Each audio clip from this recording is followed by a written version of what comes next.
बुलढाणा जिल्ह्यातील ज्ञानगंगा वन्यजीव अभयारण्यात बिबट्याचं दुर्मिळ आणि थरारक दर्शन घडलं आहे। कसांडी गोटा परिसरात गस्तीवर असलेल्या वन कर्मचाऱ्यांना बिबट्या आपल्या तोंडात शिकार धरून थेट झाडावर चढताना दिसला। वन कर्मचाऱ्यांनी हा रोमांचकारी क्षण कॅमेऱ्यात कैद केला असून हा व्हिडिओ सध्या चर्चेचा विषय ठरत आहे।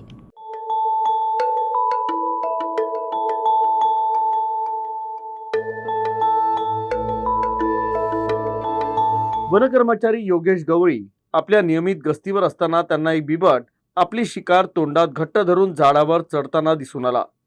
इतर हिंस्र प्राण्यापासून आपली शिकार सुरक्षित ठेवण्यासाठी या बिबट्यानं शिकार तोंडात पकडून ते झाडावर आश्रय घेतला। वन्यजीवांच्या सुरक्षेसाठी आणि संवर्धनासाठी वन विभागाकडून अभयारण्यात सातत्यानं गस्त घातली जाते। तर कॅमेऱ्यात कैद झालेल्या बिबट्याचा हा नैसर्गिक शिकार पद्धतीचा आणि त्याच्या ताकदीचा थरारक व्हिडिओ सध्या सोशल मीडियावर चांगला चर्चेत आला आहे।